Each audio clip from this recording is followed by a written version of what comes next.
Okay, we'll get started a little early. Thanks for everyone for coming so early this morning and having breakfast with us. So there have been rising calls to investing more attention in the potential disruptions, good and bad, that might come out of advances in artificial intelligence.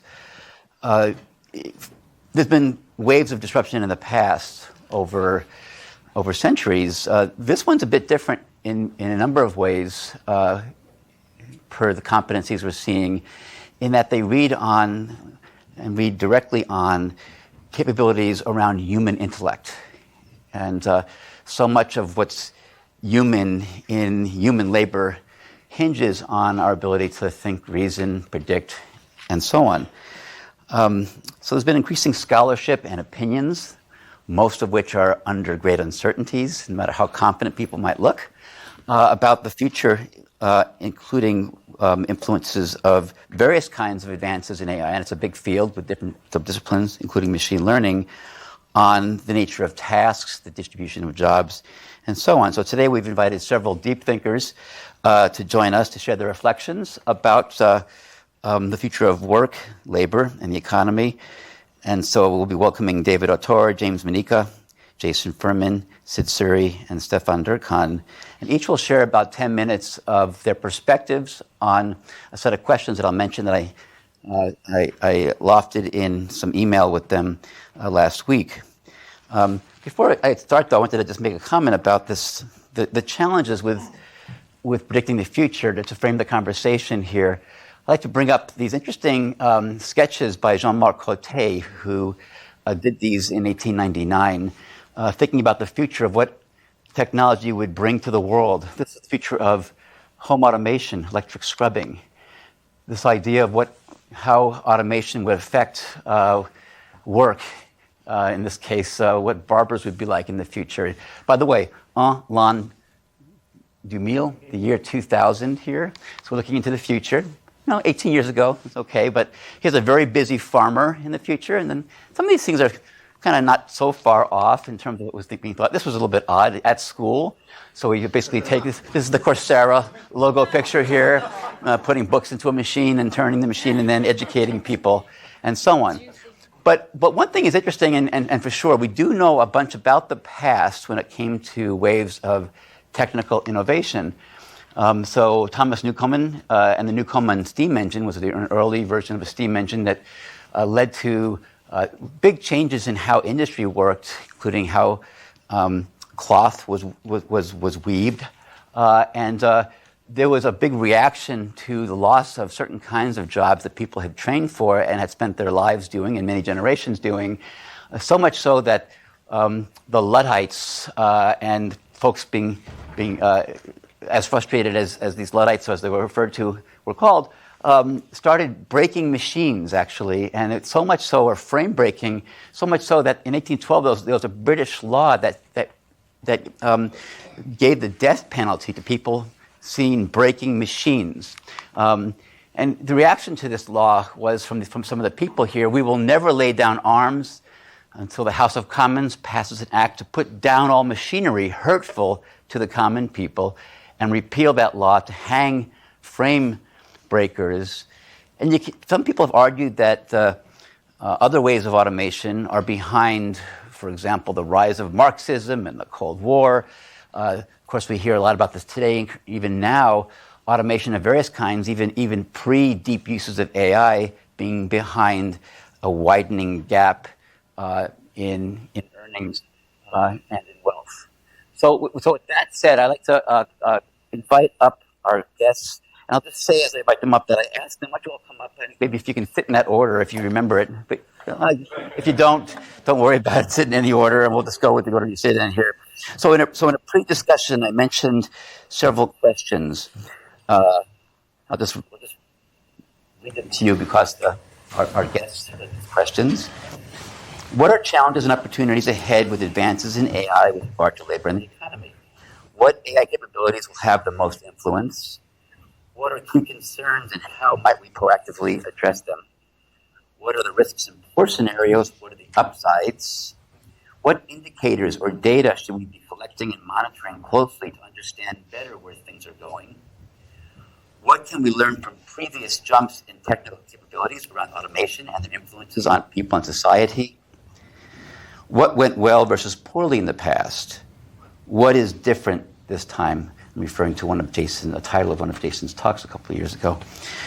How will different regions and cultures be influenced?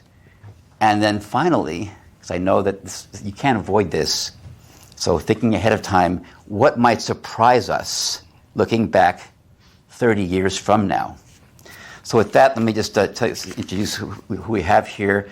And in the first seat is David Autor. He's a Ford professor in the MIT Department of Economics. And David has explored the influence of technological change and globalization on labor markets. He has received numerous awards for his scholarship and his teaching: National Science Foundation Career Award, Alfred P. Sloan Foundation Fellowship, Sherwin Rosen Prize for outstanding contributions in the field of labor economics. He did his BA in psychology at Tufts and a PhD in public policy from Harvard's Kennedy School of Government. Next is James Manyika. He's a senior partner at McKinsey & Company, and he's chairman and director of the McKinsey Global Institute. And this is the McKinsey's business and economics research arm. He's led research on digital economy, AI and the future of work, as well as productivity and globalization. He was appointed by President Obama as vice chair of the Global Development Council at the White House and by the U.S. Commerce Secretaries to the Digital Economy Board.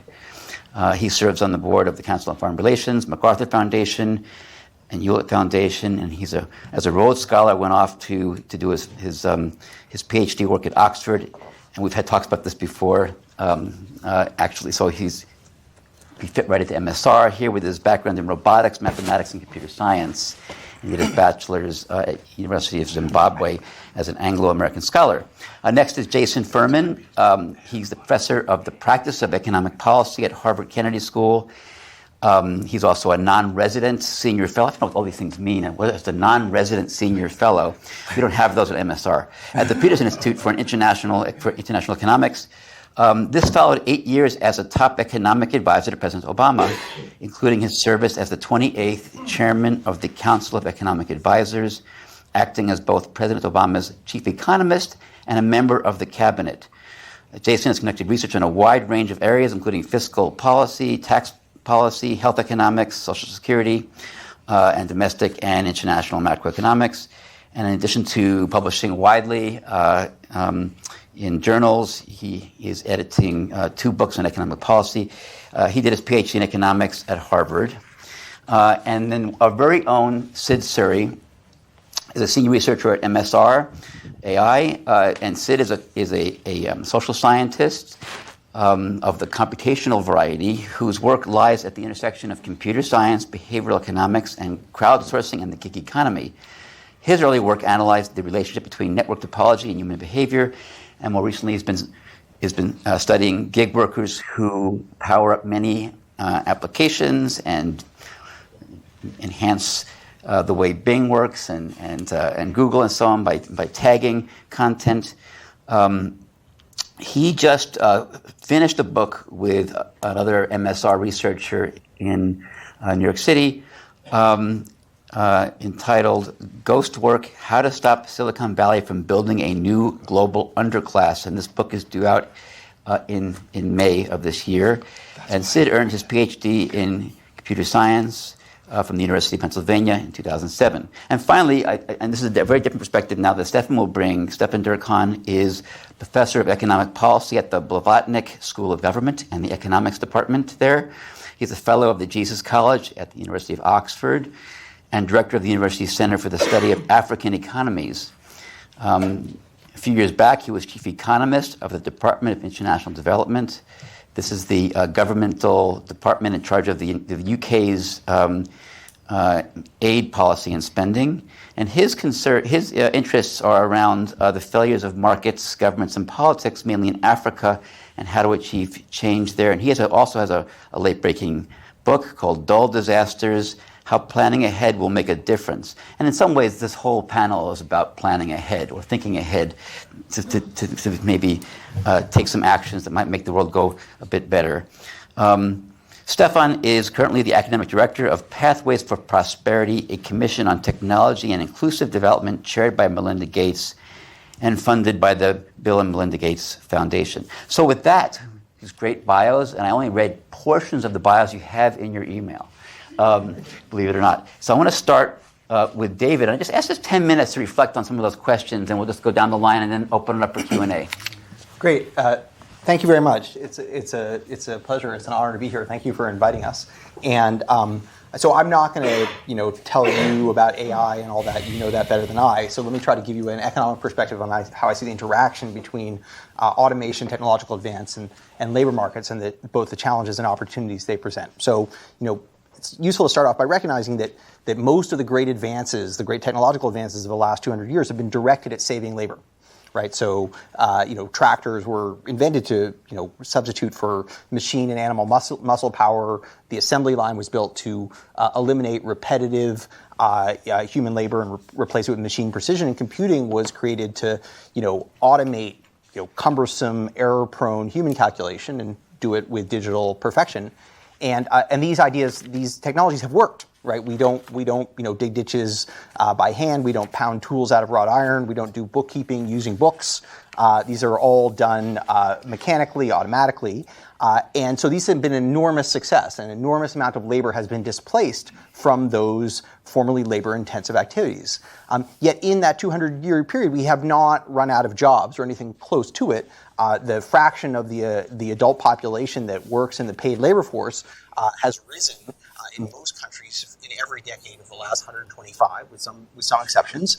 And a lot of that, by the way, is the entry of women into the paid labor force out of grueling, repetitive, very limited, not monetarily compensated housework into a richer set of possibilities. So so I am not concerned personally about the world running out of jobs. And a short answer, why hasn't that occurred? One is that even as machines substitute for a subset of the tasks that we used to do, they tend to complement that which remains. They increase the value of our expertise, of our judgment, of our creativity, and increase the leverage with which we exercise those capabilities and our flexibility and problem-solving skills. And so they can make labor more valuable in the tasks that remain. And similarly, because people are insatiable, our rising incomes does not cause us to feel like we have enough. The typical worker in 2015 could earn the middle class standard of living of 1915 by working kind of 18 weeks a year. But people don't choose to do that. They choose to work hard because they want the standard of living that is available for today's hard work. So that's a kind of a rosy overview, but let me now qualify that with a set of concerns. So many people are sort of vaguely aware of those facts and say, so the lesson of history is don't worry about it. This problem will take care of itself, right?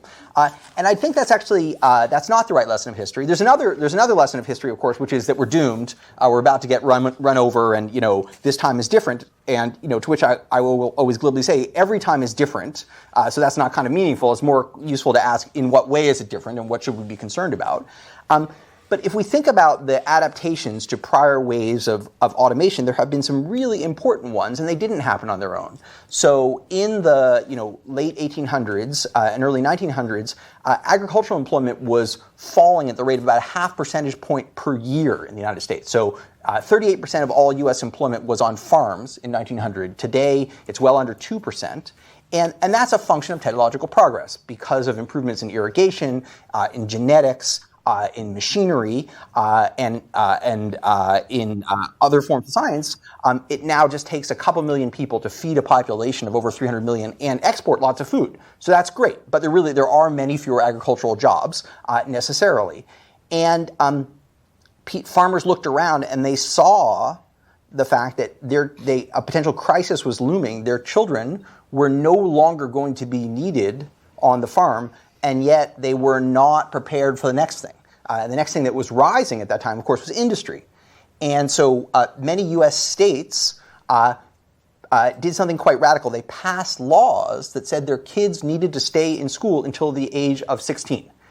And that was radical because, one, you had to build buildings, you had to hire teachers, you had to buy books, but even more radically, you had to send your kids to school so they couldn't be working in the farm from age 9 or 10 forward as they otherwise would have been. And that was considered frivolous in its time. Many Europeans looked at us and said, that's crazy. Why does everyone need to be both literate and numerate? And is everyone really capable of that level of, academic accomplishment? And it turned out to be one of the most forward-looking decisions, policy decisions, that the U.S. made in the 20th century, arguably gave us the most agile, the most productive, the most flexible workforce. And it was led by the farm states, by the states that were losing agriculture the most rapidly.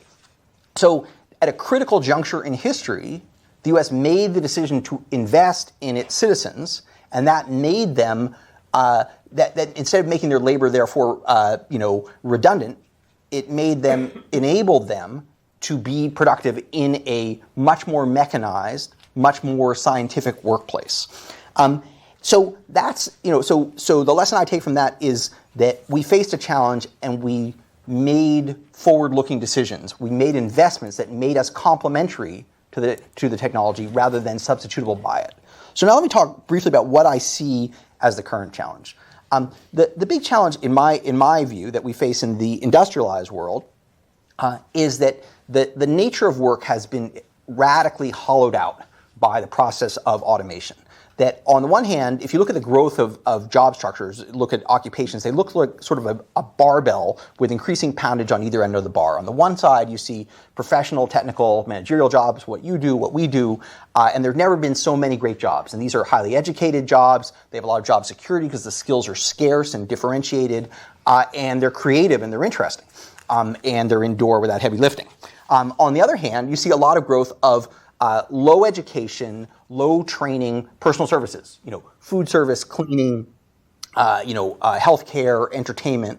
And what is contracting is a lot of office clerical administrative work and a lot of production and operative work. And what the forces behind that are no longer mysterious, right? Many of those middle skill, middle education jobs followed well understood rules and procedures that can increasingly be codified in software and accomplished by machines. Whereas many of the creative tasks that you do are much harder, and many of those in-person service tasks require dexterity, flexibility, common sense that are still, as you know, important challenges. And so that hollowing out has kind of knocked out rungs in the ladder of opportunity, arguably shrunk the size of the middle class, and it's been particularly actually consequential in dense urban areas.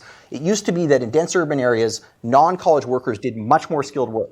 They did production work or they did office work. And now they don't. There's no gradient in that anymore. They do service work. They're basically there for the care and comfort of the affluent. And that's an enormous problem, in my opinion. And I'm running out of time, so let me make two final comments. One, my colleagues Daron Acemoglu and Pasquale Restrepo, who's a MIT student who's now at Boston University, they made a very useful set of distinctions in thinking about what does automation do. And many of us in economics are trained to think of automation as complementing workers. But I think there's another way to think about it that they emphasize. I think it's very useful. Automation almost necessarily means taking a set of tasks that were done by people and having them done by another mechanism. And so that has two effects. One is it displaces workers from some set of activities, and the other is it raises productivity because those other things are now being done more effectively. But you can have automation that has a lot of displacement without a lot of productivity benefit. All right, so let me give you an example of that. The phone tree at an airline, or the self-checkout thing at Home Depot, right? Those are nightmare technologies. They do nothing good. Why do companies use them? Because they're a little bit cheaper than the workers they replace, and they don't degrade the quality of the product from the point of view of the customer that much that it's not worth taking that hit. So you can displace a lot of labor doing that without actually making much of a dent in productivity, and that's the kind of worst case scenario. You would like to, if you're going to displace workers, you'd like to have a much better product, and that creates output and that creates opportunity for growth. And so it's possible to have a lot of change without a lot of productivity growth, and arguably we've been in that period recently. So final comment, I'm not nearly as worried about this problem for the developed industrialized world as I am for the rest of the world, because we actually are getting much more educated. Many of us will be doing the type of work that is complemented. And because of the scarcity of labor and the demographic change, those who aren't educated for that, there'll be enormous demand for their services. However, in the developing world, as I'm sure Stefan will elaborate, What a lot of people in the developing world do is do labor-intensive services for the rich world, whether that's making textiles and leather goods and fabrics, whether that is answering phone calls, whether that is exporting domestic workers to do care work, cleaning work, or construction work. And it's possible that as artificial intelligence and automation makes us much more self-sufficient in the rich world, that will devalue the labor endowment of a lot of developing countries. So I think the challenges are very significant. And although automation necessarily raises incomes and creates opportunity, meaning it can make us all wealthier, the process by which the benefits from that are shared or not shared is not a function of the market. It's not a function of the technology. It's a function of societal choices about how to allocate and adapt to those resources. So the lesson of history is that we stand at a critical juncture. There's opportunity and challenge, and we should not think it will take care of itself, but there are many possibilities that are within our scope, are written broadly, to influence and shape the opportunity for better outcomes. Thank you. Great, thank you, David. And now James, the director of the McKinsey Global Institute, share some thoughts. Well, thank you, Eric, and delighted to be here. This is going to be interesting because we didn't actually practice this. So we're going to make sure we say slightly different things, and we'll see. Sorry, I had the advantage. This is our practice. That's true. I looked at all their notes and said everything they were going to say. Delighted to be here. I think, at least from my vantage point, I mean, when I was doing my PhD in AI and robotics 20-something years ago, I never imagined we'd make the kind of advances that you all are contributing to. This is an amazing time. And I think one of the things that's striking about that is I look at these questions from an economic standpoint, is that at least there's two parts where I think it's relatively clear why, maybe three, why these technologies and innovations are great. I think they're good for business. In business, they're going to benefit a lot. They're going to get efficiency. They're going to get capabilities that they wouldn't otherwise have that go beyond what humans can do. So largely say good for business. I think you can also largely say good for the economy in the sense that, I think as David pointed out, they can contribute to the productivity growth at a time when, in fact, we're going to have aging populations and there's a strong need to have productivity contribute to economic growth and prosperity. So you could say, in that sense, at least on the whole, largely good for the economy. You could also say good for what you might call societal moonshots. You're all contributing to tackling diseases, climate science, all those kinds of things. So all of that, I think, is mostly good. The question is what happens with work. And I think when it comes to work, let me describe a little bit some of the studies we've done. And the way we've come at this question of work is to start with tasks and activities as opposed to start with whole jobs. And if you look at something, there's lots of good data, whether it's the ONET database and some of the other data sets that we've got. So we've tried to understand, looked at something like over 2,000 specific tasks that people do in the economy. And we've also tried to understand something like 18 or 20 different capabilities of what technology, AI, machine learning, robotics, and so forth can now do. Everything from analytical stuff to sensory motor activities and so forth. And you try to look at all those things to see what looks like it's now possible. And the net of all of the studies that we've done would suggest that if you look at something in the US economy, something like close to about half of the activities, not jobs to be clear, the activities that people do in the economy have the potential to be automated, the kind of advances we're all creating. Now, the question, and so the question then becomes, okay, so what kinds of activities? And what we find is that there's kind of like three kinds of activities that look like they're relatively easy to automate. It's activities that involve a lot of data collection, a lot of analytical work often, and a lot of physical work in very structured environments, so you can imagine it being routinized or arranged to look like it's routinized. So think of an assembly line where you can actually set things up to be exactly as you want, the lighting where you want it to be, things lined up exactly, you bring some structure to it. Machines can do that very well. So whenever activities kind of look like that, they're easy to automate. Whereas other things that are harder, that involve judgment and other things that are relatively harder, not impossible, as I'm sure some of you will tell me, those of you working on general intelligence and other things, but at least relatively harder to do. So the ones that seem easier, about half the activities in the economy, that makes up close to $2 trillion in wage that goes to those jobs. So the question then is, okay, so what does that mean for work and how quickly it spread? Now, a lot of the studies you'll have seen have tended to look at just the technical feasibility question, which is what I've just told you. But there are other considerations, like how long does it take to actually develop and deploy these technologies? How does this interplay with the labor markets, which is a question about quality and quantity of labor supply and the wages that go with them. It's the reason why something like, say, a bookkeeper is a more likely occupation to be automated than a gardener. Because think about the difference between a bookkeeper and a gardener. In the case of the bookkeeper, technically relatively easy. It's mostly, hopefully, potentially analytical work.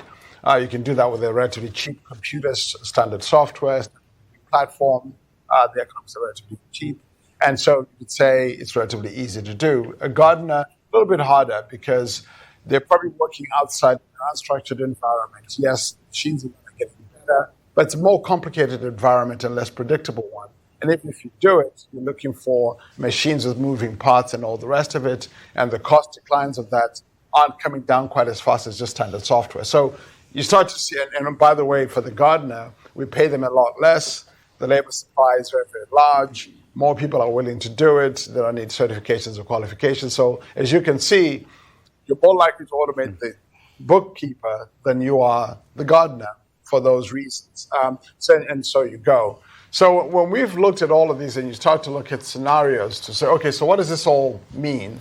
The way we've kind of summarized looks to us as if you've got what you might describe. In fact, this was the title of one of our reports, jobs lost, jobs gained, and jobs changed. The jobs lost part comes from the declines in occupations that are easy to automate, as more and more of those look like they're easy to automate.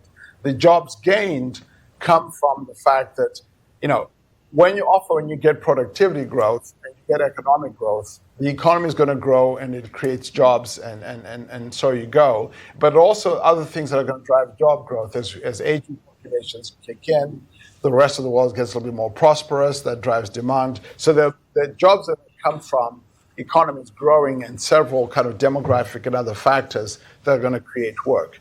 The jobs changed part comes from the fact that if you look at these from a task point of view, as I said, there are relatively few occupations, at least so far, where 100% of the constituent tasks look like they could all be automated.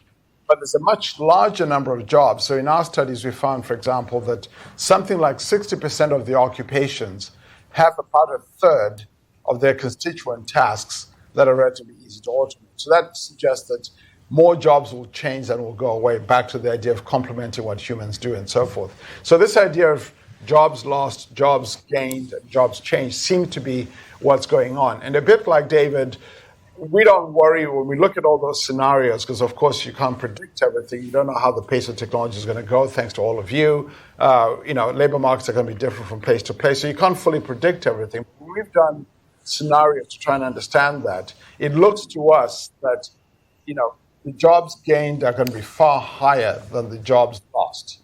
So we end up not, at least in the next couple of decades where we've thought about this, so we end up not worrying as much about, will there be enough work for everybody? So end up in the same place as David. But we do worry, find kind of four things that are worrying, that are worth thinking about. One is, even in a world where there's enough work, the number of occupational changes that are probably going to happen are quite significant. This is, as you see the jobs decline and the others grow, that often requires people to change or shift occupations. And one of the things that may be different from previous periods is that the pace of those occupational changes may be a little bit faster than previously. So the scale of the occupational changes is worrying. And the reason why that's worrying is because as a society, we have not proven to be very good at assisting and helping people in transitions when they shift occupations. We've done some work, we've done all kinds of assistance and so forth, but the scale and pace of it means we may not, it's going to require us to do more than we've done to assist in those occupational shifts. The second thing we worry about is just the skill shift. One of the things you see as these jobs, both some decline, some grow, and some change, the nature of the skills that are actually demanded in terms of the constituent elements of them, are quite different. And so the demand of skills goes up quite dramatically, either just because you need higher skills, or just in many cases, just different skills. They may not be higher or lower, but they're just different. So the skill shift is quite substantial. And the reason the skill shift is quite worrying is because that's one place where we're starting in a hole already. There's already complaints that our educational systems don't work very well. We don't train workers very well. On-the-job training isn't as great as it should be. So we're already starting in a hole where at a time when we know we're going to need even more skilling to support these skill shifts. So that's why we worry about that. And by the way, as a side note, one of the things that's quite fascinating is that if you look at the OECD countries, which include the United States, first of all, the United States relatively spends the least on the-job training. Generally, now we can debate about the effectiveness of but in terms of absolute dollars, we spend the least in terms of share of GDP on worker on-the-job training. And by the way, in most OECD countries, over the last 20 years, the amount of spend on worker training has actually been declining. So we seem to be starting in a hole, going in reverse at a time when skilling is going to be even more important. So that's the second thing to worry about. The third thing we worry about is the wage question and the incomes that go with these jobs. Even in a world in which there is work to be done, the wage question is potentially troubling, again, at a time when we already have wage polarization. The reason the wage question is interesting in an age of AI and automation is for a couple of reasons. One of them is the fact that if you look at the occupational mix shift that we talked about, many of the occupations that are declining have actually historically paid quite well versus many of the ones that are rising. So if we say care work and service work, as David was describing, most of those occupations don't have great wage structures compared to the ones that are declining. So the occupation mix shift by itself may create a wage problem. The other place where you get the wage question is, and I love when we as technologists, and I'm counting myself as one of you, talk about, we're not replacing jobs, we're complementing people. I think it's important to recognize, even when technology complements people, there could be two kinds of outcomes at the polar ends. One end of the outcome is the outcome where somebody who's skilled, like all of you, gets complemented by technology. You become more productive, more interesting, your output is even better. That's wonderful. There's also the other end of the spectrum, where if the technology is complementing the human who still has a job, but the technology is doing most of the value-added portions of that job, and what's left over is relatively commoditized, and more people can actually do that work, and it actually expands the labor pool that's able to do that work. We may actually depress the wages, even the person's still working. So when we talk about complementing work, there's this range of outcomes in wage terms that may also create a bit of a problem on the wage side. So anyway, the wage question is actually one that we worry about. Again, we're starting in a bit of a hole on that already. And so if this makes it worse, then we have a challenge. So these are some of the challenges that I think we're going to need to think through as we navigate this. And I'm sure we'll talk about what to do about it.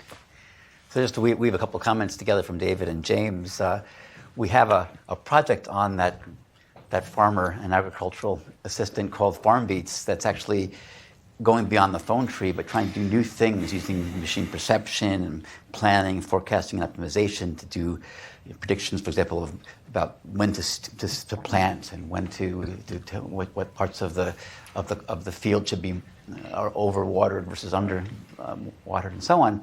But I've always been very interested in looking at these videos and the case studies to understand what it is that the legacy operations and the farmers think about this, and are they going to really run these tools? And so there's an interesting mix, even coming out of Microsoft research projects now, and that one just evolved to Azure from MSR. Jason from Kennedy School. Great. Yeah. Thanks so much for having me here. And Eric left out the part of my bio where I'm on the board of the partnership on AI that we work on. That's how we get to know each other. Together.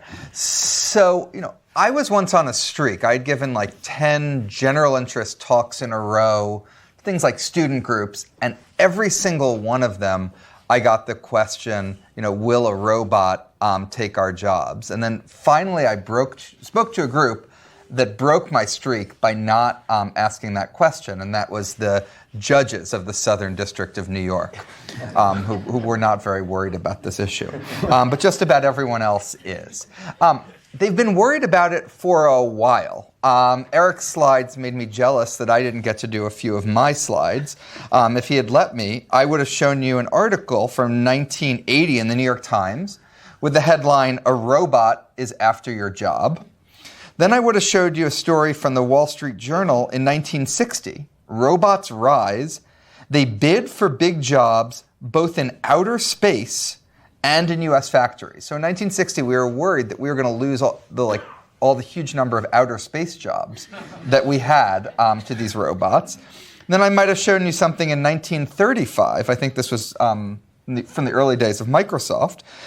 Thinking machines replace the thinker. They predict tides, pick criminals' fingerprints, calculate mathematical problems, and perform amazing tasks.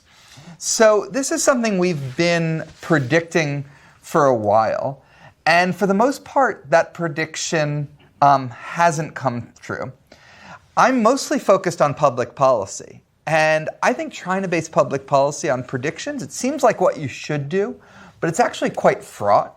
I think if we could just base public policy on understanding what's happening now and what's happened in the past, we'll get sort of 85 or 90% to where we want to go, and then maybe we can improve on that, or with really bad predictions, make that worse. And I think too often we don't even do that, starting from where we are now and in the recent past. So that's what I'll do now. The first fact about now is, a week and a half ago we got the jobs number for December.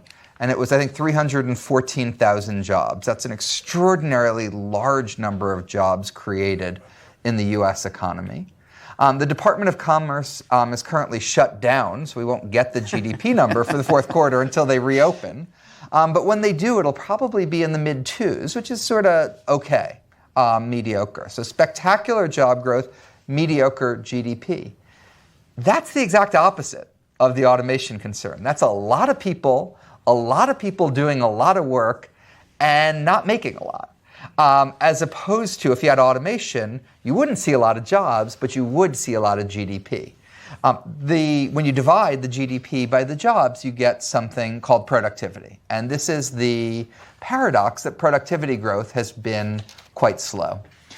In techie circles, people like to sort of throw tomatoes when you say something like that and doubt it. I'm happy to have a longer conversation about why I think mismeasurement doesn't explain this. We've always had mismeasurement.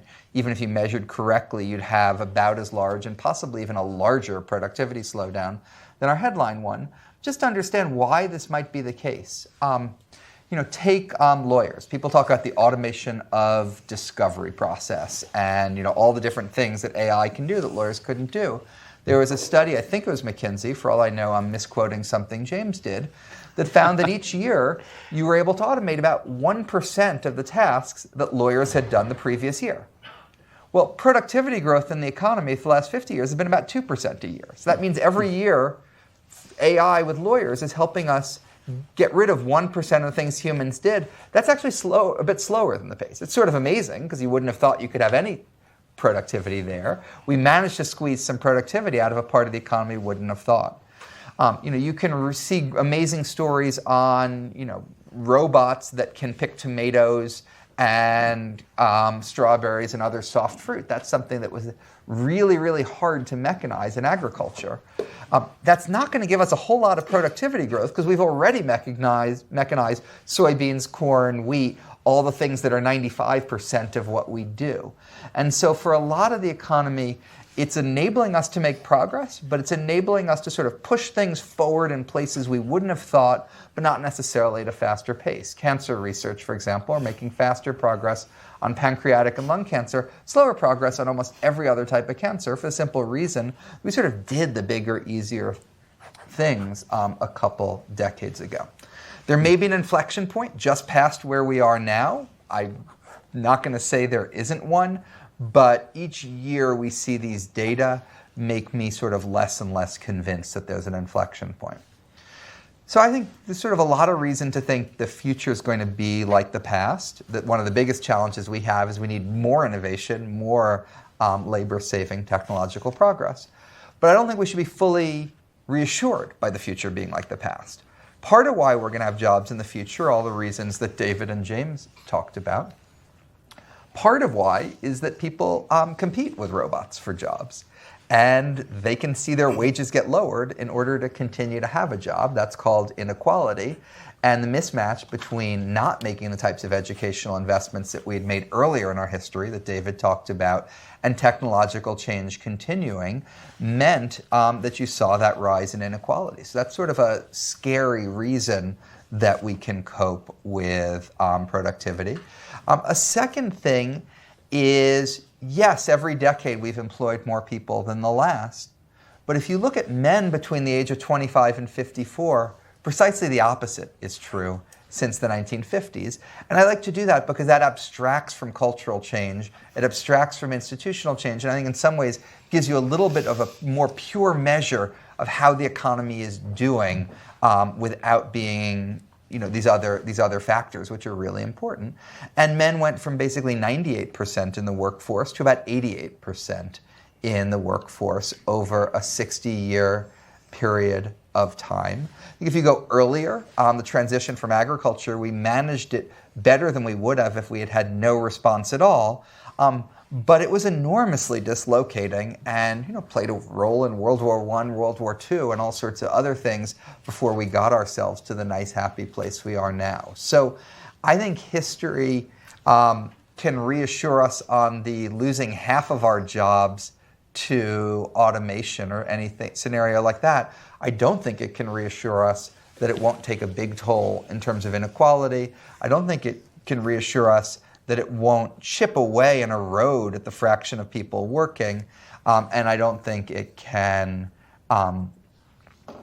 reassure us about some of the broader social and political ramifications of that change. In terms of,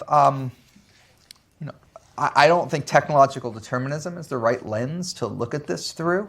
A country like Italy has a very low employment rate. A country like Switzerland has a very high employment rate.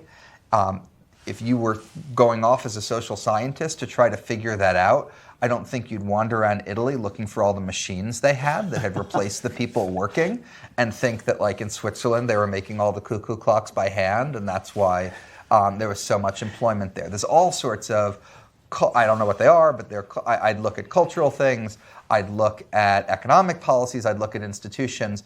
I wouldn't look at all at technological differences, and not just between Italy and Switzerland, between any pair of countries. If you wanted me to explain their different employment rates now, I wouldn't do that. What that highlights for me is that policy plays a really important role. I think institutions do, I think culture does, I think there's things that we can't change or don't know how to change, but I think policy does. And I think the fact that a lot of countries have gone through similar set of shocks and transformations, some of them have handled them better than others with better outcomes in terms of inequality and labor force participation. So that then brings me to how we think about public policy. I have been to about 72 salon dinners to discuss the future of work. With James, I've been to another like 300 of them that he wasn't at. And I'm only slightly exaggerating. And I've sort of mixed feelings when it's framed as the future of work. As I said, I think we have a really hard time predicting the future. The future is coming a little bit less quickly than we all think it is. And I think the future can be a pretty bad guide to thinking about all of this. Because, for example, what's happened to the employment of people with STEM degrees versus people without? People with STEM, it's actually gone down in the last decades. People without, who need creativity, management, interpersonal skills, has gone up. You think about the future, it sort of makes you think about math. It makes you think we need to get everyone training in math. It's not obvious that something like that is the case. I can't tell you about the next 10 years, but if you don't know the fact about the last 20 years, that it doesn't disqualify you from participating in the conversation, but it's probably on the minus side. of the ledger. Other reasons to think that it's hard to do the future work, we can't predict. A lot of people don't know what's happened in the recent past. In economics, RCTs have become increasingly important as a way to evaluate public policies. I think they're especially important in things like training programs, job search assistance and the like, which have a mixed record, some of which work quite well, some of which don't. You really need to evaluate them. You cannot evaluate something 10 years in the future. You can only evaluate something on the economy today. And the economy is changing, but it's not changing, per what I said before, quite as quickly as we might think. Most people are in sort of normal jobs, W-2 and the like.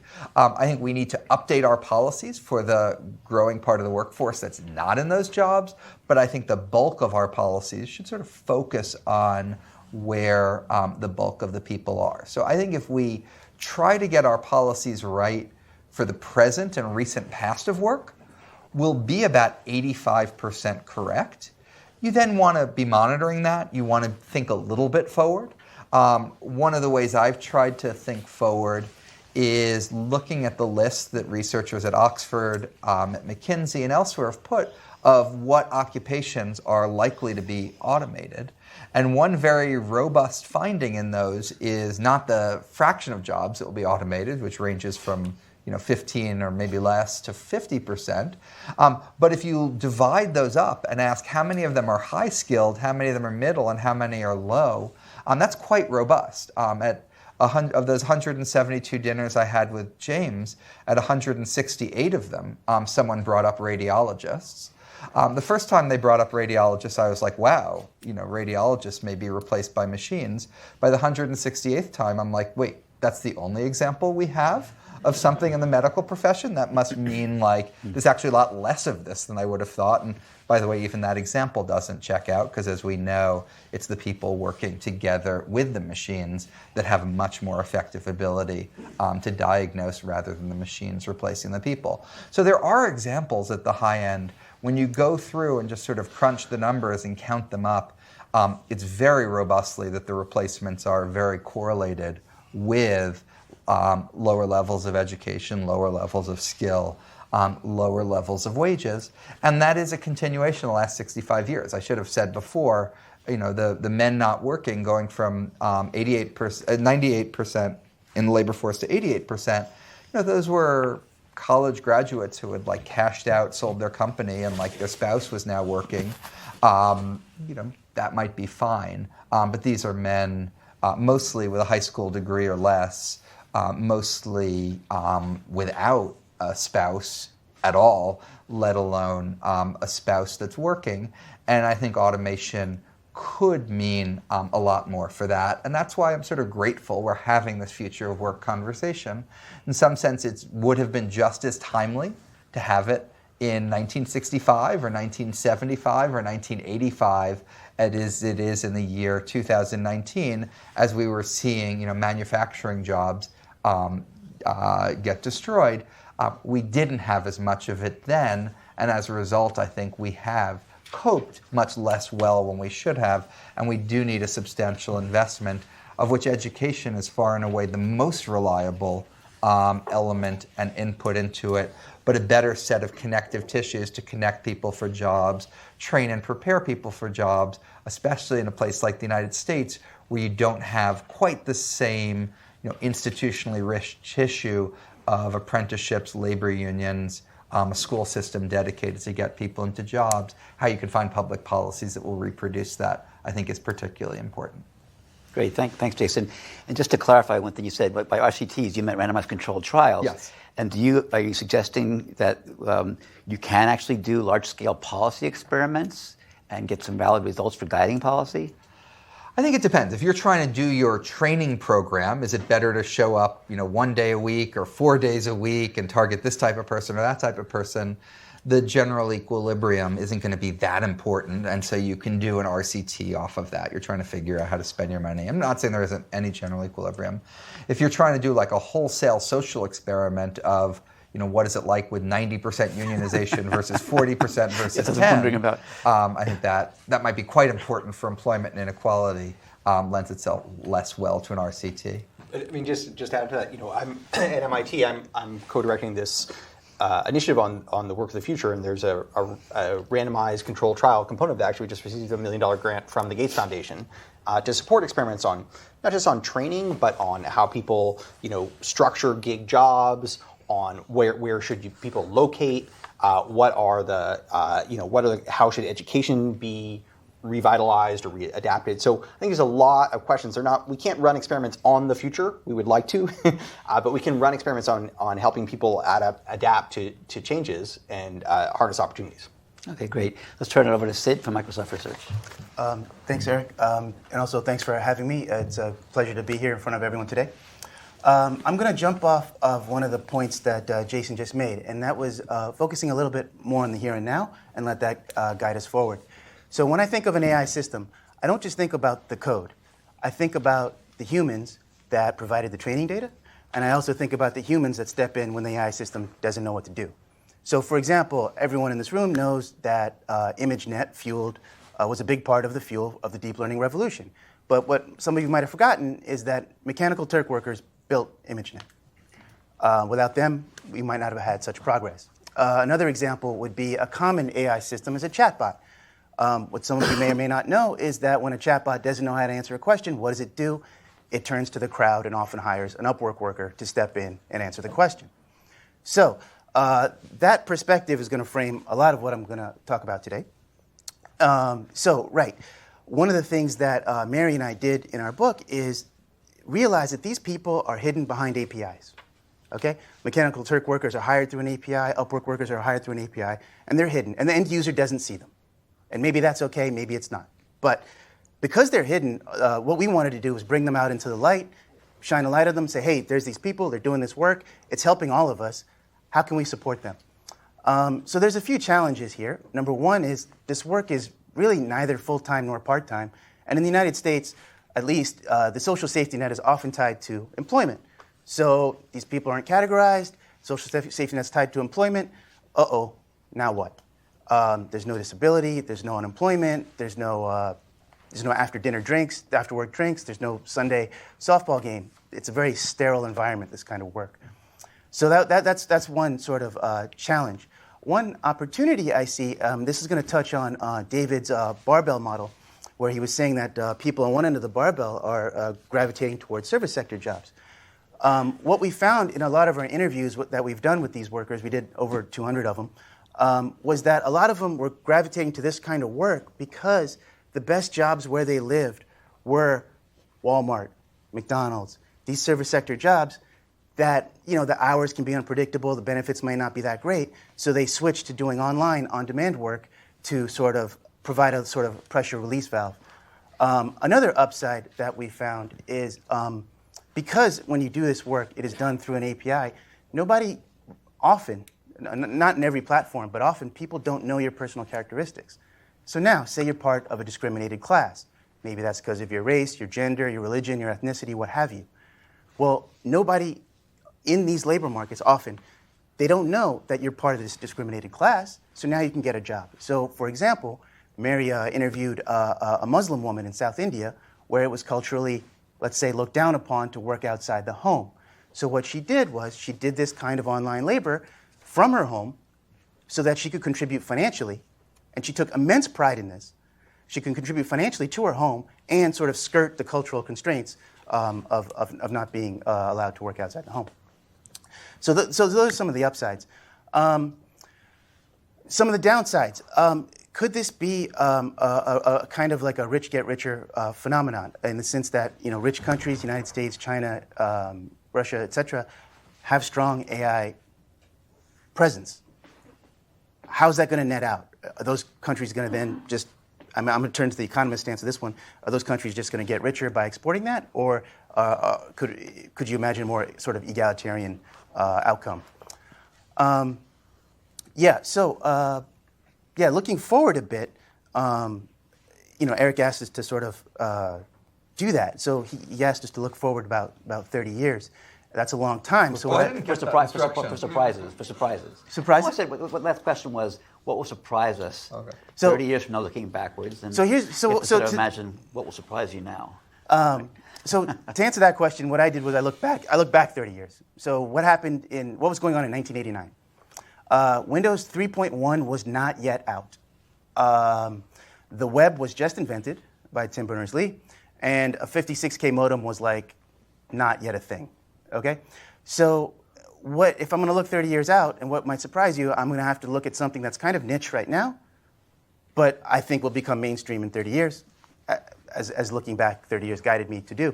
So the thing that, one thing I think will surprise us will be, currently, it's very easy to get information at a moment's notice. The internet did that for us. I think in 30 years, we'll be able to get human labor much more rapidly at our fingertips than we are now. And I think that's gonna be a big deal. And then finally, I wanna just touch on a couple points by James and David. And the way I think about automation is the following. There's always these arguments about, will we get general intelligence? Will we reach the singularity? All of that. Those are great arguments. I leave those arguments to people like Eric, who are smarter and wiser and older than I am. There's a backhand compliment for you. I might agree on like 2 of those, 3. And so, but the way I think about it, though, is that argument kind of overlooks the people now, like I said, who are feeding into these automated systems, either by training data or by stepping in where they have low confidence. And that's what I want to shine a light on. And the other way I think about automation is the following. At any given moment in time, there's a set of tasks that machines can do. That set of tasks grows as people in this room make advances. Well, when it grows, a new frontier is exposed of tasks that we want to get done but couldn't before. And that's often where the human labor comes in. And then as we make progress, that frontier keeps advancing. And I think looking at the end limit is a fine thing to do, but I'd also like to look at the steps we take as we get there. Thank you. Great, thanks. And now moving on to Stefan for perspective from Africa and beyond. So. Right. Well, thank you very much. And being the last one to talk, I'll also try to make a couple of links between some of the things that have been said, as seen from developing countries, which is my focus. And I could here talk lyrically about the incredible potential that progress in AI could have on, health and education delivery, and I know great work is being done around this. But I think it's quite important to keep in mind that, we could bring down the cost of how to deliver quality health and education to all these places. If David is right in saying, that bottom end there, which is a lot in the developing countries, there are no more jobs there, that's being squeezed out. It's not entirely clear that that's a happy outcome. So I want to make 3 points. And they are done in the spirit of, we should be, first of all, realizing that, huge progress has been made, including in terms of living standards in the developing world in the last 20 years or so, and especially in parts of Asia. And that has been, to a large extent, driven as an engine with exporting manufactured goods and being part of global trade, being part of global value chains. I'm not saying it's all been beautiful and not murky at times and so on, but fundamentally it was definitely one of the key engines why these societies got richer, and then quite a few of them then also managed to do some important things related to poverty. Now, many of the things that are being said lead me to imply that as a road to large-scale poverty reduction, as a strategy for a country to be able to do this, this is going to go away. And so this whole idea that this particular remarkable development model that we had since about 1990 until about 2010, and from which we still see some of the further consequences in a positive sense, especially in Asia, that will somehow stagnate. It's already stagnated in one way. Global trade is not quite expanding anymore. But here the automation AI kind of thing will make this much less likely as a strategy. Maybe not so much as an engine of growth for these countries, but as an engine of further employment. Okay? Now, I'm not too worried about the countries that manage to be part of what we call these global value chains, this part of, from China, but also lots of these countries connected to it, also India, South Asian countries, and so on. I'm less worried about it because largely these countries took off. they're becoming demand centers. And actually manufacturing will probably keep on giving them jobs, and they can climb the value ladder. They can also automate, can do things.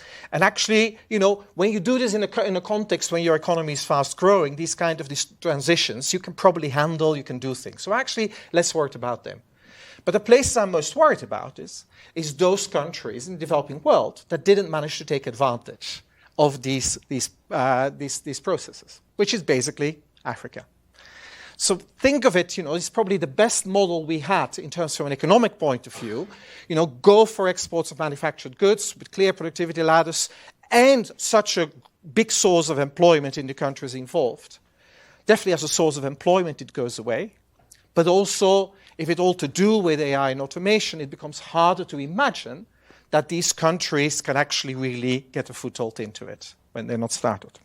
So that's a worrying thing, and that's in the spirit of also what David said. And the last thing that he said, what will happen with these countries that are low-skilled labor, that have no obvious ladder that they're being part of, and we can do it. Now, I can't be working for Melinda in terms of a commission, not to also try to be an optimist.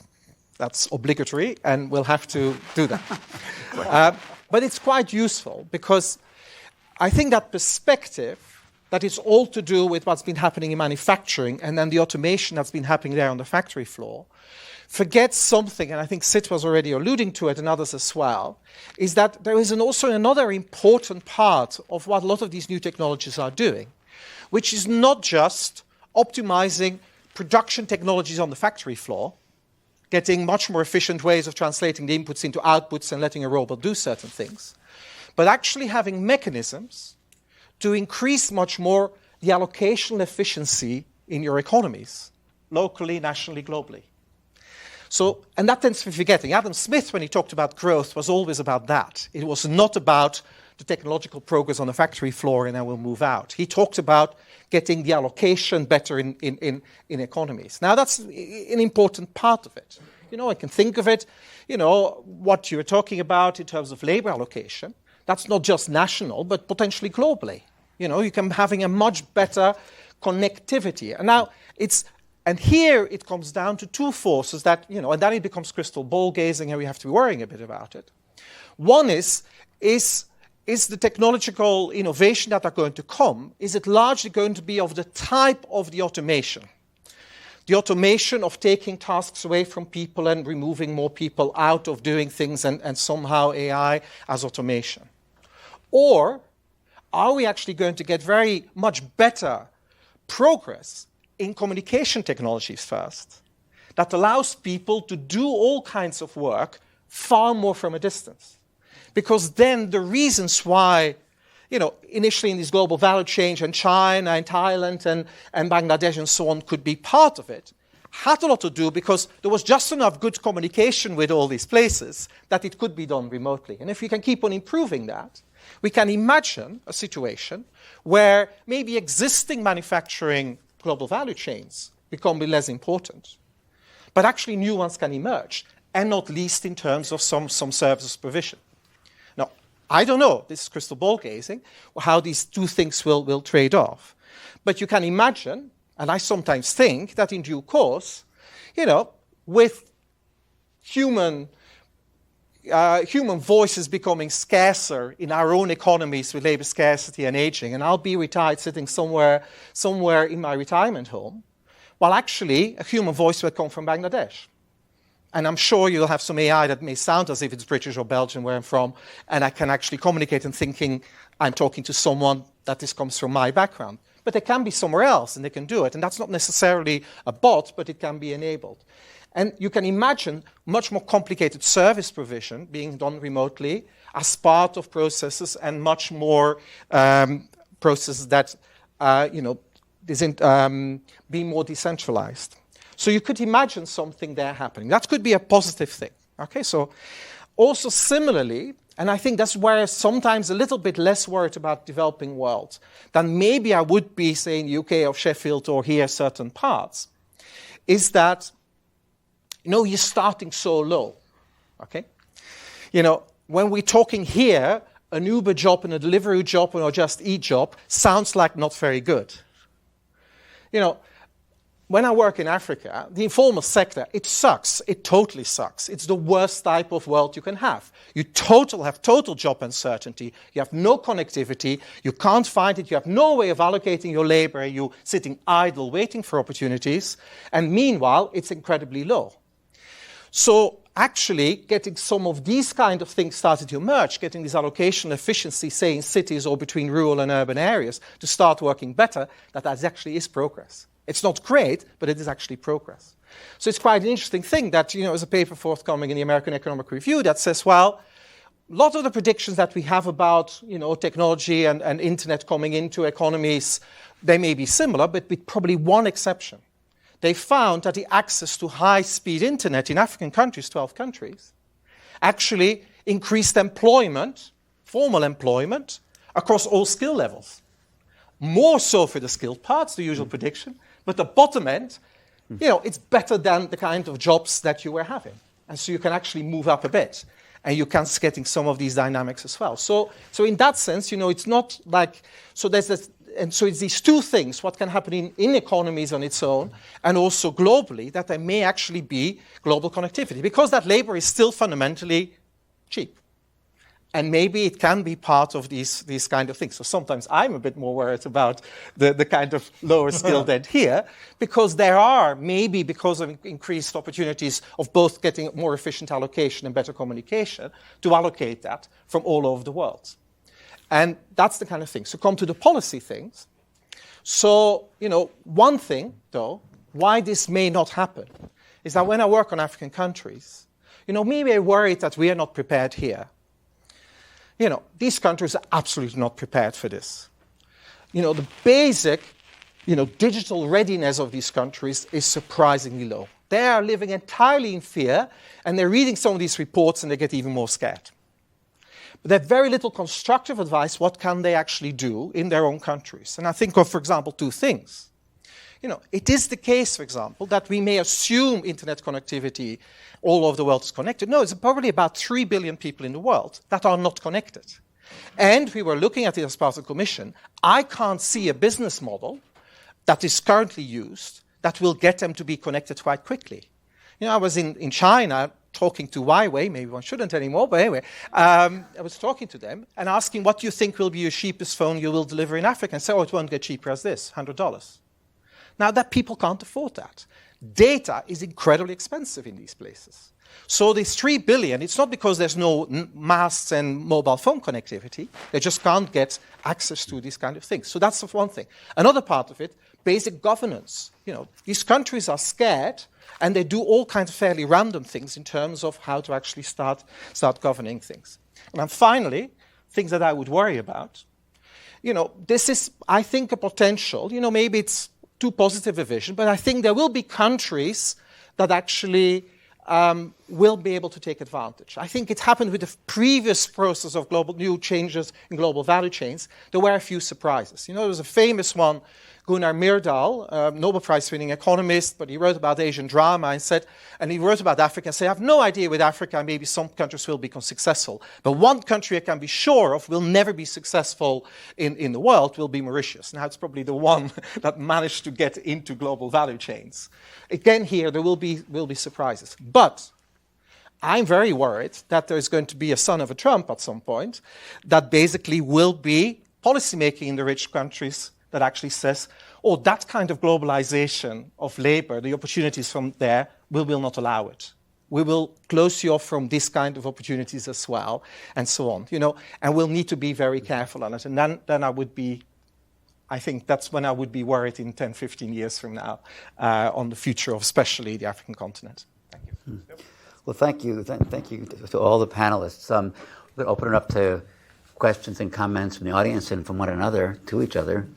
I'll just kick off by reacting to some of what I mostly heard from Jason, but others as well. So as a graduate student, I worked on, one of my projects was Bayesian diagnostic models for troubleshooting the reaction control system in space shuttles, NASA Mission Control, and these are all those jets that keep the shuttle stable when it was flying in orbit and so on, and deorbiting and so on. And I view your comments, Jason, as saying, well, let's just look in the past and stay in the present, take our economic models and be reactive with these micro controls as we go. And we'll just see what happens and do our best with the current economic models and theories that we have. But when it comes to the learnings of the past, where there have been waves of, if we can generalize, there have been big waves of fairly fast-paced changes in automation, the rise of the steam engine and all the belts and gears and pulleys and that whole world, and the frame breaking, and the other waves you mentioned, World War I, World War II, potentially contributory factors. Can't we do larger things now to be more proactive? Can we figure out what kind of data we should be collecting? Can we do large-scale controlled studies that really aim at bigger grain sizes for preparing ourselves, jumping to a level of reflection that we know how these things tend to go, and we want to be a little bit more proactive. That's what we're all here about, is decisions. I'll go quickly, but I imagine everyone has an opinion on this question. First of all, I wouldn't say don't worry, just do small little tinkering things. I think we should do quite a lot. I think this is a major issue. I just think, the experience of the last 20 years and the problems of the last 20 years are enough motivation to do a lot. I don't need someone to paint some picture of an inflection point in the future to motivate me to do a lot. That'd be the sort of first thing. Second thing, I'm partly, reacting against things like UBI, which I view as a sort of fantastical Can you expand thing. the acronyms? Oh, sorry.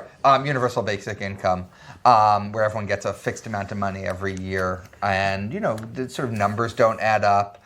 The premise is that we're not going to have any jobs, whereas I'd be really quite shocked if 30 years from now, most people aren't working sort of roughly the same hours that they are now.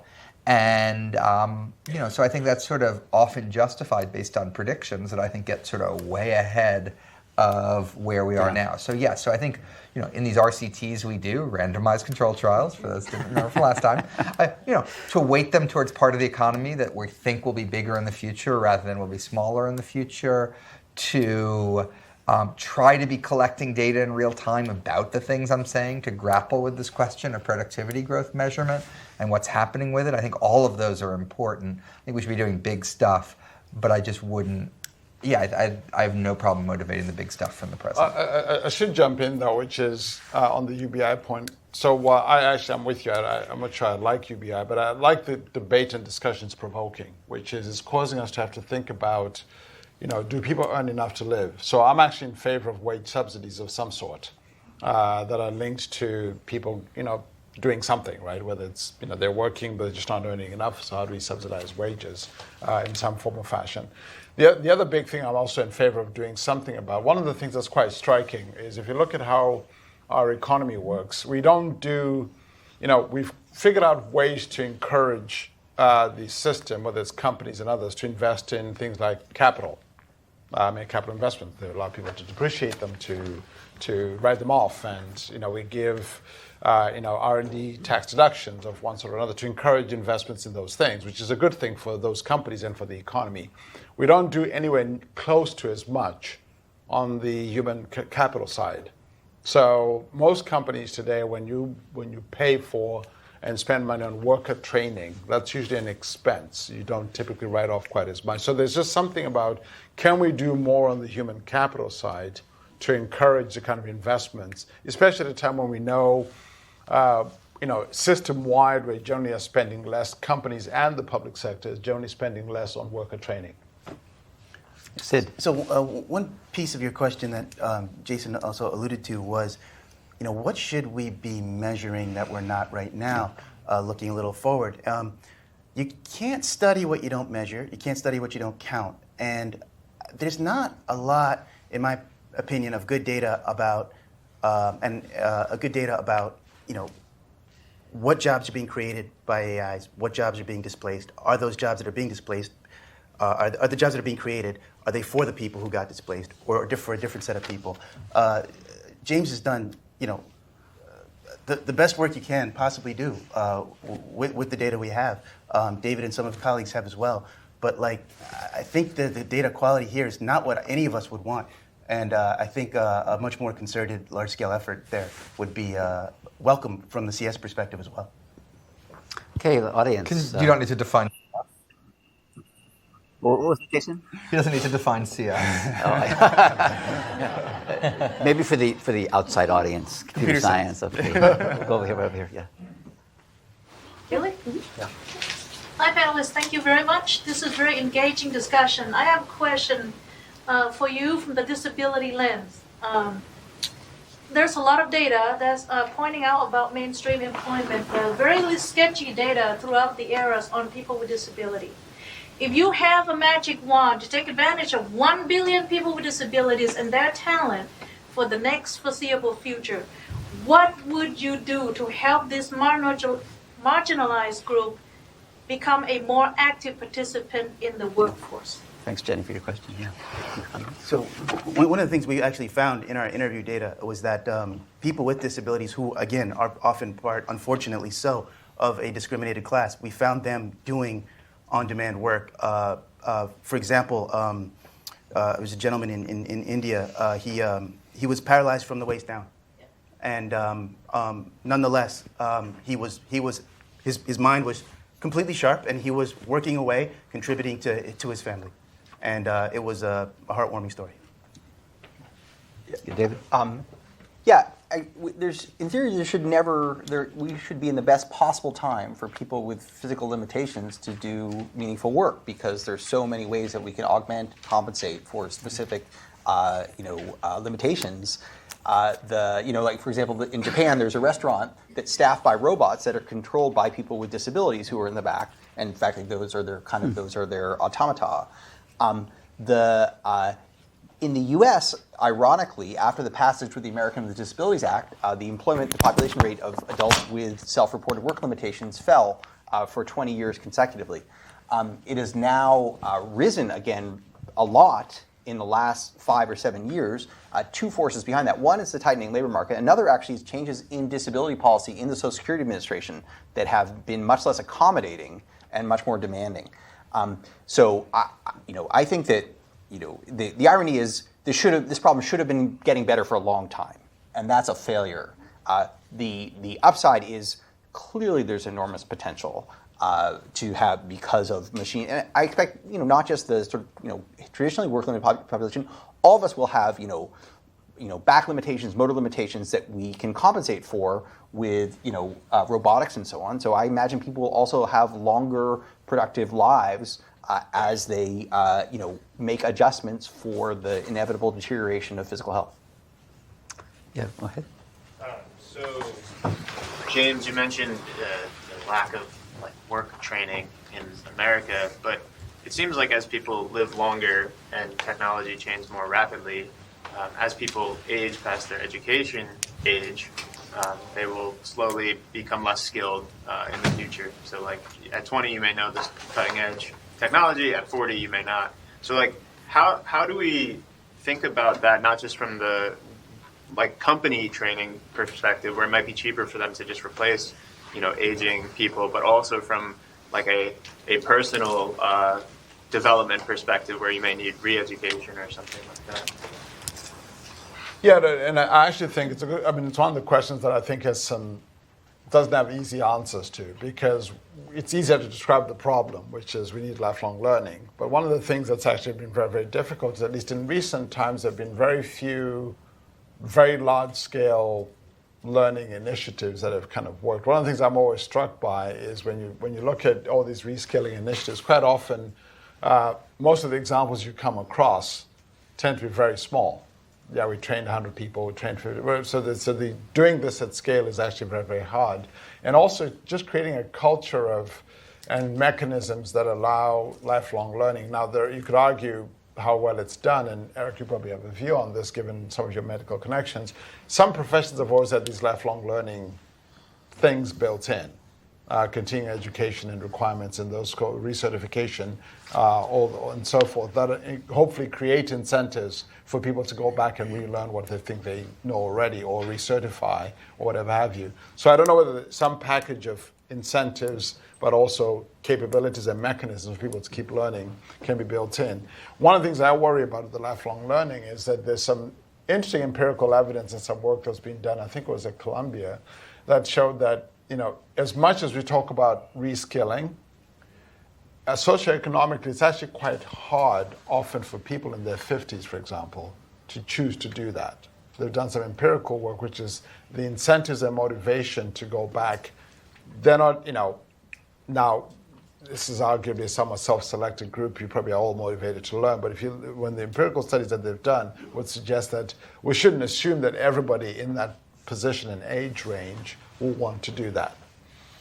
So there's also questions about motivation, recommitment, and in some cases the skills. Remember, not all these skill requirements are simply higher skills. They may just be different skills. So can you take some of these studies show that, can you take somebody who was working on an assembly line and get them to learn to be a caregiver? They may not be as motivated to do that for whatever social cultural reasons versus working in a factory, for example. So I think we have to think about some of those social dynamics of reskilling and relearning, even when we've got the capabilities and the opportunities and the mechanisms in place. So I just think it's complicated. Oh, were you going to add? I was going to. Go ahead. One of my colleagues, David Deming, has a recent paper, and he finds that the phenomenon you're talking about varies a lot across occupations. And if you look at people with STEM degrees who work in computer science, they start with higher wages, and their wages actually fall or don't grow nearly as rapidly as someone in something where, like nursing, which sort of starts a bit lower and grows. And the difference is in the first, the skills depreciate more quickly as the languages change, et cetera, and it's sort of easier and cheaper to hire someone trained in the latest and greatest than to go with I don't know if it's the age, wisdom, or intelligence, which of two of those three. I won't tell you.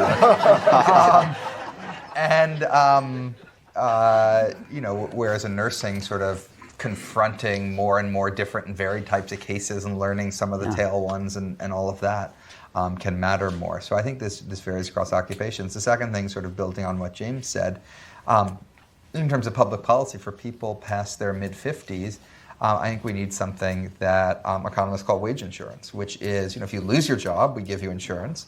What if you lose your $80,000 a year job and the only job you can get is $40,000 a year? We can give you half the difference for 5 years if you're above a certain age, $20,000 a year or something like that. I think that's one of the adverse things that can just happen to you. And if it happens to you in your 30s, we should figure out how to get you back on your feet and on an upward trajectory. If it happens to you at age 59, rather than going on disability insurance and figuring out how to get onto that or giving up entirely, insuring against that eventuality, I think, is a missing piece of our social safety net. Before David, that Deming insight is a surprise to me. Where did that appear?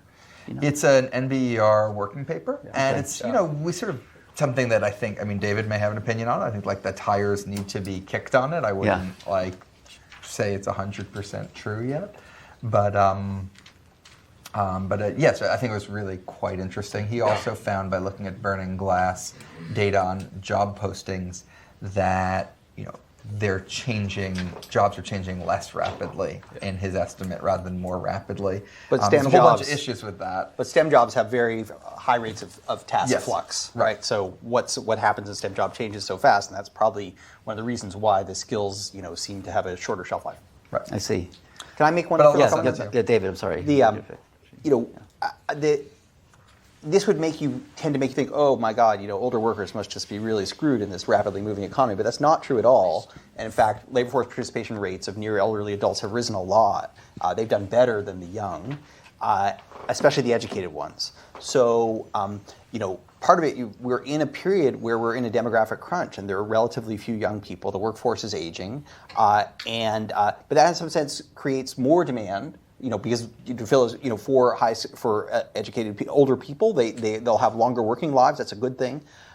The challenge really is for less educated adults who are displaced from career jobs. Those are the folks who are, people who are displaced from, factory work, or people who are displaced from, transportation work, and their skills may be much less malleable. So this is not I do not think a first-order problem for the near majority of older adults who have some college education, but it is for a lot of other folks. And so I think we should not be too apocalyptic about this. I strongly agree on that. But it's sort of, I think you probably agree, sort of 10, 15%. Sure. Oh, no. Yeah, definitely. Okay. So to give some weight towards the people online, I think we have quite a few people coming in on the team site. Question from the outside audience. This weekend's New York Times had a fascinating story about cities and the future of work based on Professor Autor's work. I'm interested in work outside of cities, near rural and far rural, as the new book Hinterland defines it. And David and Sid, will AI and the future of work be good or bad for rural people? Given the previous election in which rural voters had great impact, this question seems quite important. Yeah, I mean, so one of the... I'm sorry, go ahead, James. It's your question. I was putting it on you. Okay. Anybody can jump in. Amazing work. I think one of the big surprises, to a lot of people, including economists, was, the whole, death of distance that hasn't happened, right? We are more, we have so many more ways to communicate and to simulate interpersonal interactions, and yet agglomeration, the need to be close together, seems to be more important. And, I work in Kendall Square at MIT. If you want to be a biotech startup, you can't be more than a mile from my office, right? Which seems crazy. So it is increasingly information-intensive work is concentrated in a few places, and that's the best work there is at present. So I think for if you're going to be retired, rural areas are going to be great, right? Because all the entertainment can be tapped in, you can get stuff delivered, you can imagine increasing monitoring, and so on. But it seems like for productive activity, for mainly work activities, somehow are. Density has become more, not less important. And that's where the high wages are for highly skilled people, although there are fewer and fewer opportunities for people without high levels of skills. They no longer benefit from proximity. They no longer do the skilled administrative work. They no longer do the skilled production work. They're mostly just caregivers and entertainment givers. So I think it's a challenge, and it obviously has electoral consequences. Right, there's been a huge inversion of the age structure of population across areas, such that it used to be in the 1950s, low-density areas were younger than cities by considerable amounts, like 5 or 6 years. In the ensuing 60 years, low-density areas have aged about 12 years, and cities have aged about 2 years. And so there's been a complete inversion. The gradient was, as you went from low to high density, the age looked like this, and now it looks like this. And so if you want to find a dynamic place where there are career options, cities are young and highly educated. And they've changed enormously. So I think that creates real challenges. And I think we have not, when we focus on inequality, we tend to talk about the distribution of income. But the distribution of opportunities across space, I think, has been less studied, but turns out to be quite consequential. So that's just to jump off that. David mentioned that if you do biotech in Massachusetts, you have to be within a mile of his office. So and I don't do biotech. Yeah. So and I'm a mile and a half. Yeah. So so I could rent my office to someone. One of the projects I recently started with Scott Counts here in MSR was the following. It's as David said, cities act as attractors for skilled labor, and the research question we're asking here: well, does the gig economy provide a sort of mitigating factor here? So if you're not, if you do have, skills to contribute, but you don't happen to live in one of these high density areas, as he pointed out, can you still contribute through the gig economy? And that's something that we're working on. Okay, James, you had a comment. No, I was going to make a comment that one of the things that's quite fascinating when you look at the economy, cities are actually getting a larger and larger share of the economic largesse in a very persistent way. So there's something like, we've just done a paper called Superstars, which Jason was involved in. Something like there's about 50 cities in the world that now capture something like 28% of the world's economic value creation, which is a much larger number than it used to be. And that's becoming more persistent, actually, over time. So there's a strong regionalization to these wealth effects, which maybe is driven by the density that David was talking about. But within those cities, you then have these massive wage differentials, actually. They seem wider in the cities, in these superstar cities, than they are in rural areas. So rural areas don't do as well, but it's the polarization is not as wide. In cities do spectacularly well, and the polarization is the widest. Okay, over here. Hi, education seems like a theme that David, James, Jason, you guys have all mentioned. It's pretty persistent. And so I kind of like to double back to the point that you made, David, which was about farm states and how there was mandatory schooling to age 16. Do the three of you guys think that there's a real world, equivalent today that we could do? And is it as simple as, just more STEM education, or is it mandatory pre-K, or what are some of the things you guys are seeing from the data you've gathered that, we could use to reform education? In the, I think it was the 2013 State of the Union, the single worst polling proposal was to make age 17 mandatory for school. It's something that Alan Kruger, who is my predecessor at the Council of Economic Advisors, one of the leading education labor economists, thought the evidence was very good for. In general, I think there's a lot to adding the amount of time in education, and you can do it at age 3 and 4, where the United States is, I think, number 22 out of the OECD countries in the percentage of 3 and 4-year-olds in school. And you can do it at the other end in terms of longer high school or college. Some of that requires, it's going to require more money and more investment than we've done as compared to other countries. Okay, Elizabeth? So continuing on the higher education, so there are a lot of salons and things on the future of higher education, and of course Harvard, MIT jumped in and created edX. There's been a lot of push towards online education with Udacity, Coursera. So that was like 5 to 7 years ago, and now sort of like looking forward, there was all this discussion about 4-year education, the 4-year degree kind of going away and moving toward like micro credentials, micro masters, micro bachelor's degrees. I'm just curious what your guys' thoughts are on the future of higher education and the 4-year university degree. Well, the 4-year degree has gone away. It's been replaced by the 5- and 6-year degree, which is how much time the typical student takes to complete their college education. The online education has not... about an economics PhD. No, that's the 10-year degree. But the online education has not yet been a success. And in fact, it's been disequalizing. The people who are good at it are the people who are already good in traditional environments. The people who are bad at it is everybody else. And the evidence so far is that students get less out of it. They're less engaged. They're less likely to complete. On the other hand, there's clearly opportunity. We haven't found the special sauce yet, right? But it's hard to believe that there's just like nothing useful that can come out of that. So clearly there must be, and we haven't found the right set of complements of human interaction versus online supports and so on. So I, for example, I would think MIT should have an online year for every student. And then we could increase the number of students we admit by a third. I think it's crazy that they all have to spend 4 years at MIT. But let me talk about a more meaningful subject. One thing that we're doing, one of my colleagues, Esther Duflo and Abhijit Banerjee, you might have heard when they wrote Poor Economics, had done, is they created what we call a blended master's program in development decisions and public policy. And the way it works is we have our edX courses, which are free. And you can take, we have a 2-year online curriculum. It's quite rigorous. And then if you pay a little bit of money, you can get certified. You go to a testing center and so on.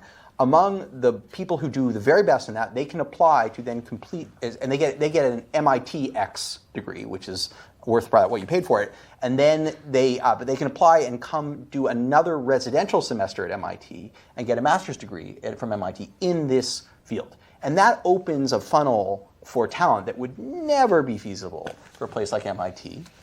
And I imagine many of those people will come over. They will be, people who are policymakers in developing countries. They'll be paid for by Gates Foundation and other places, and it creates a new pipeline of opportunity and exposure. So I think that's one small model. So I think that more of that needs to be done. I think there's hope that there's a lot of possibility here. Excellent. Way in the back. Yeah. So most of you hinted about globalization and hiring people behind APIs or people on demand or Mechanical Turk, etc. Clearly, in different countries or different locations, people are, because of minimum wages or cost of living, people are willing to work for a lot less. Yeah. And because of this globalization, you're competing with employees from every country. For these lower education, simpler jobs that Mechanical Turk replaces, wouldn't that create a bigger inequality? How come we protect but still give this distribution of wealth, which is good? So how do you balance it out? So there's, you definitely see labor and wage arbitrage on these sites, and I want to point out it's not just micro task sites like Mechanical Turk, it's macro task sites like Upwork as well. You can hire a developer from Romania and pay him less than an American developer would charge. Okay, I'll leave it to the economist to tell me about equilibrium there.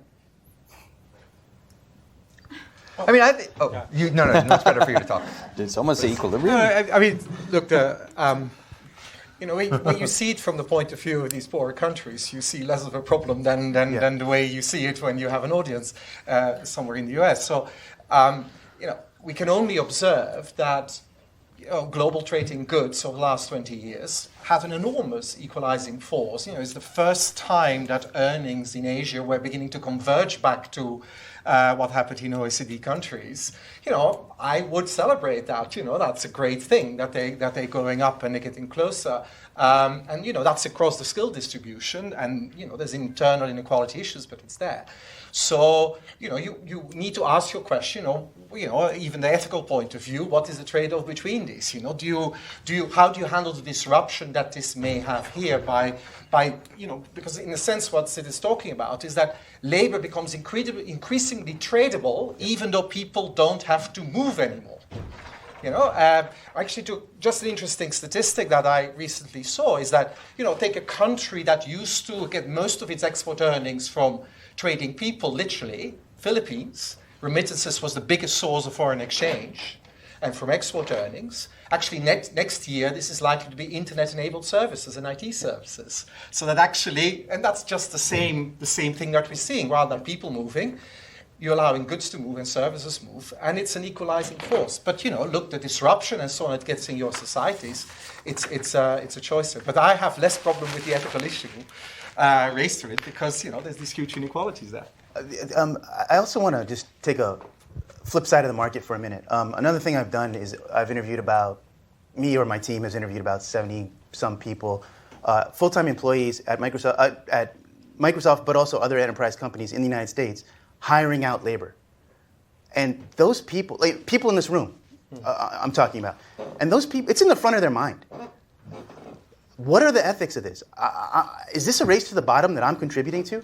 And this is not something that's sort of hidden in the background or anything. They're really thinking about it deeply, and they're waiting for Microsoft or senior management to come with a cohesive sort of policy and perspective on that. Okay, so it's great to see that there are still hands going up as we hit the 11 o'clock end point.